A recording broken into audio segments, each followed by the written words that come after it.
안녕하세요. 사연을 시작하기에 앞서 구독과 좋아요 부탁드려요. 감사합니다. 사연 시작해 볼게요. 결혼하기 전에는 정말 몰랐어요. 남편이 이렇게까지 효자인 줄은요. 아니, 마마보이에 가까웠죠. 시어머니 말씀이라면 무조건 절절매고 따르더라고요. 여동생한테도 그렇게 헌신적이고 조카들까지 자기 자식인 양 챙기고요. 처음에는 따뜻한 사람이라고 생각했어요. 하지만 막상 살아보니까 본인 가족만 끔찍이 여기는 거였어요. 결혼하고 나서 생긴 우리 가족은 우선순위에서 밀려나는 느낌이었죠. 임신했을 때는 정말 남편이 좋아했어요.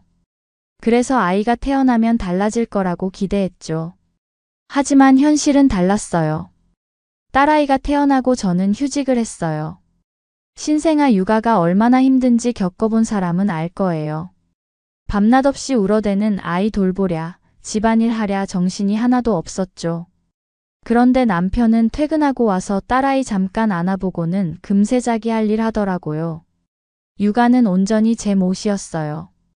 그런데도 시댁 행사는 빼먹지 않고 참석해야 했어요. 갓난아기 데리고 가는 게 얼마나 힘든지 아시죠? 기저귀며 분유며 온갖 짐들 챙겨서 가면 시어머니는 며느리가 해야 할 일이라며 저만 부려먹더라고요. 남편은 형님들이랑 술 마시고 놀기 바빴고요. 시누이는 결혼한 지 5년 만에 이혼했어요. 조카 둘을 데리고 혼자 살게 된 거죠. 시누이 형편이 어려워지자 남편은 거의 매달 용돈을 보내기 시작했어요. 한 달에 100만 원씩은 좋게 나갔죠.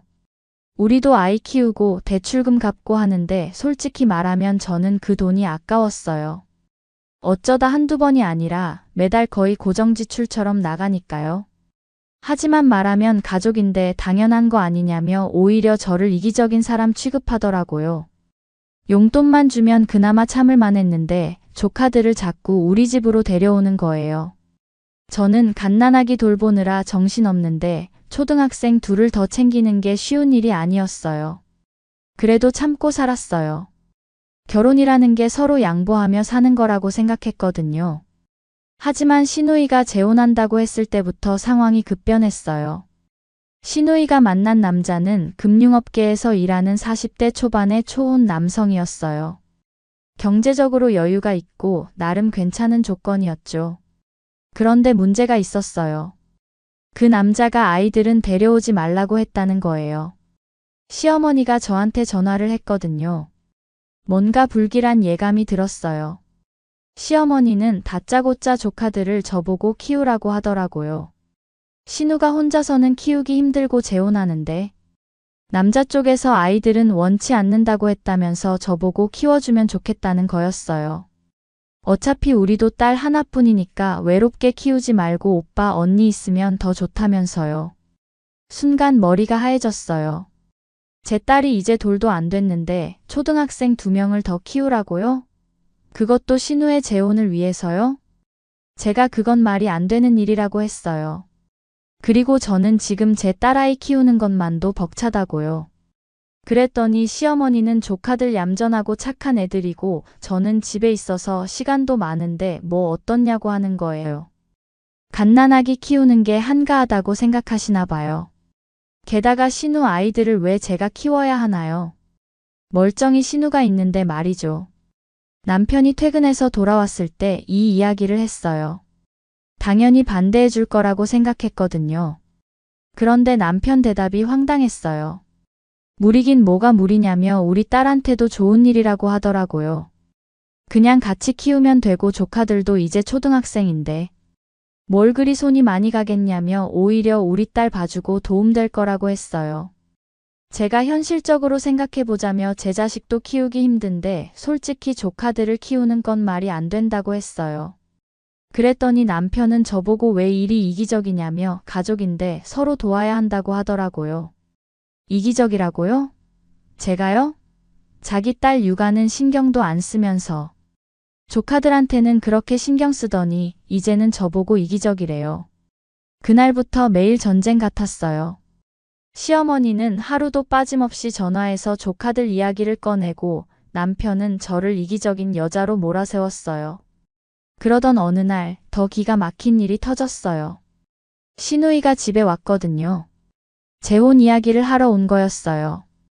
그런데 그때 남편이 한 말이 정말 지금 생각해도 화가 나요. 시누이가 신혼집 전셋돈이 부족하다고 하니까 남편이 우리 아파트를 준다고 하는 거예요. 처음에는 잘못 들었나 싶었어요. 기가 막혔어요. 그 아파트는 제가 결혼 전에 살던 집인데 몇 년 동안 아껴가며 모은 돈에 친정 부모님 도움까지 받아서 마련한 아파트였어요. 제가 그건 제 아파트라고 결혼 전에 제가 산 거라고 하니까 남편은 네 거 내 거가 따로 있냐며 우리가 부부인데 뭔 소리냐고 하더라고요. 제가 부부라고 해도 결혼 전 재산은 개인 재산이고 그걸 왜 시누한테 줘야 하냐고 했더니 시누이도 저한테 가족인데 그 정도는 해줄 수 있는 거 아니냐고 하는 거예요. 사람이 이렇게 뻔뻔할 수 있을까 싶었어요. 그러자 시어머니가 끼어들면서 가족끼리 네 거 내 거가 어디 있냐며 신우도 이번이 마지막 기회일지도 모르는데 좀 도와달라고 하더라고요. 그래서 제가 그 아파트는 절대 줄 수 없다고 했어요. 그리고 시누이가 결혼하는데 신혼집은 당연히 본인들이 마련하는 거 아니냐고 했더니 남편이 버럭 소리를 지르면서 남도 아니고 동생이 힘들다는데 그 정도 도움은 줄 수 있는 거 아니냐고 하는 거예요. 그래서 제가 그건 알아서 형편 맞춰 하는 거고 굳이 아이들까지 두고 자기 행복만 찾아 결혼한다는 게 말이 되는 거냐고 했어요.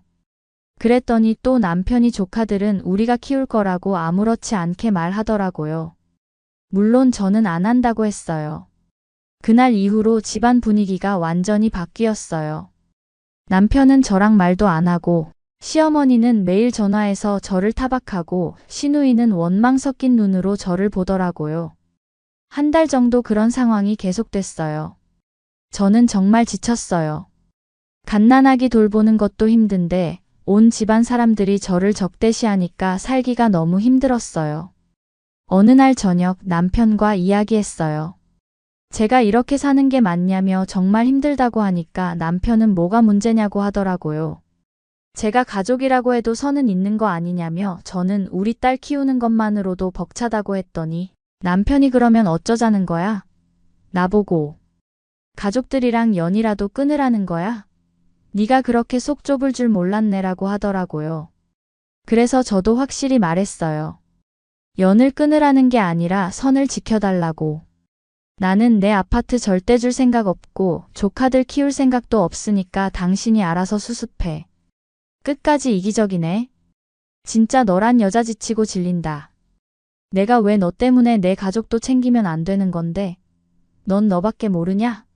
진짜 정 떨어진다. 결국 그날 저는 결심했어요. 더 이상은 못 살겠다고 이혼하자고 했어요. 그렇게 저희는 이혼 절차를 밟기 시작했어요. 특히 딸 양육권 문제에서 한바탕 크게 싸웠어요. 남편이 딸은 자기가 키울 거라고 하는데 정말 어이가 없었어요. 하지만 결국 제가 딸 양육권을 얻었어요. 당연한 결과였죠. 태어날 때부터 지금까지 딸을 돌본 건 저니까요. 제가 경제적 능력이 없는 것도 아니었고요. 이혼이 확정되자 시어머니가 저한테 마지막으로 전화를 했어요. 너 정말 후회할 거다. 네가 어디서 우리 아들 같은 남자랑 결혼이나 할 수 있겠어? 결국 땅을 치고 후회할 거야. 내전 정말 후회되네요. 당신 아들 같은 남자랑 결혼한 거요. 제 대답에 시어머니는 막말에 욕설을 퍼붓더라고요. 그리고 이혼하고 나서 들은 소식이 웃겼어요. 시누이 재혼이 파혼됐다는 거예요. 그 남자가 갑자기 마음을 바꿨다더라고요. 아마 조카들 문제 때문에 복잡해지는 게 싫었던 것 같아요. 결국 조카들은 시누이가 계속 키우게 됐어요. 당연한 일이죠. 본인 아이들은 본인이 키워야 하는 거 아닌가요? 자기 자식들까지 다른 사람 손에 맡겨두고 재혼을 하려고 했다는 게 전 아직도 이해가 안 돼요. 지금은 딸아이와 둘이 평화롭게 살고 있어요. 물론 혼자 아이 키우는 게 쉽지는 않지만 그래도 스트레스는 훨씬 덜해요. 가끔 전 남편이 연락을 해요. 딸 보고 싶다고요. 법적으로 면접 교섭권이 있으니까 어쩔 수 없이 만나게 해주지만 그럴 때마다 씁쓸해요. 처음에는 일주일에 한 번씩 데리고 가더니 점점 횟수가 줄어들더라고요. 이제는 한 달에 한 번 정도? 그것도 몇 시간 보고 데려다 주고요. 신우이는 연락이 뚝 끊겼어요. 아마 민망해서 그런 것 같아요. 조카들 소식도 가끔 들려와요. 신우이가 파트타임으로 일하면서 혼자 키우고 있다고 하더라고요. 이혼하고 나서 주변 사람들 반응도 다양했어요. 친정 엄마는 처음에 화를 내셨어요. 아이도 있는데 너무 섣불리 이혼을 결정한 거 아니냐고 하셨어요. 하지만 자세한 사정을 말씀드리니까 이해해 주시더라고요. 지금도 가끔 만약에 하는 생각을 해봐요.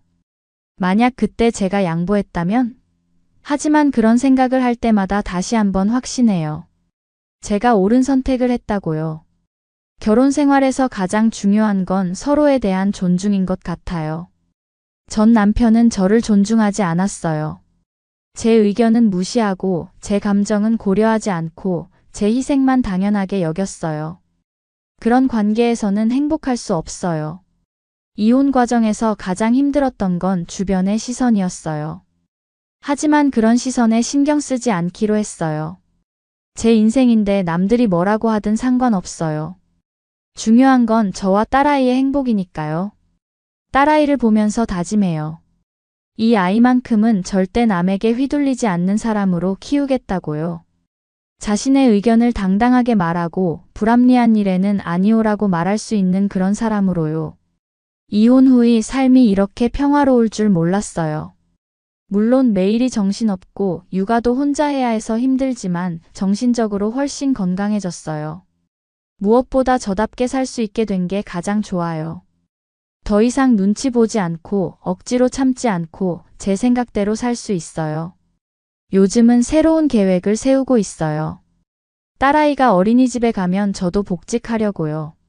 출산과 육아로 쉬었지만 이제는 저와 딸아이를 위해 더 열심히 일해야겠죠.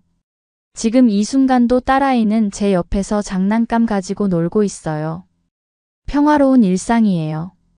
조카들 소리에 깨지 않고 시댁 전화에 신경 쓰지 않고 그냥 우리 모녀만의 조용한 시간이에요. 이런 평범한 일상이 얼마나 소중한지 이제야 알겠어요. 결혼했을 때는 이런 평화로운 시간이 거의 없었거든요. 항상 누군가를 신경 쓰고 눈치 보고 맞춰주느라 바빴어요. 친구들도 제 변화를 많이 놀라워해요. 표정이 완전 달라졌다고. 예전에는 뭔가 늘 찌푸리고 있는 느낌이었는데 지금은 여유가 있어 보인다고 하더라고요. 스스로도 느껴요. 거울을 볼 때마다 표정이 부드러워진 게 보여요. 이런 변화가 딸아이에게도 좋은 영향을 미치는 것 같아요. 아이들은 엄마의 감정을 그대로 느끼잖아요. 엄마가 행복해야 아이도 행복한 법이에요. 결국 모든 일이 제자리를 찾아간 것 같아요.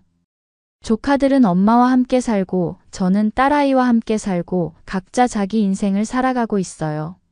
한 번은 시어머니를 마주친 적이 있어요. 그런데 의외로 먼저 인사를 하시더라고요. 시어머니도 뭔가 많이 달라지신 것 같았어요. 아마 아들이 이혼하고 나서 현실을 깨달으신 거겠죠. 앞으로의 계획도 있어요. 딸아이가 좀 더 크면 함께 여행도 다니고 싶고 다양한 경험도 시켜주고 싶어요.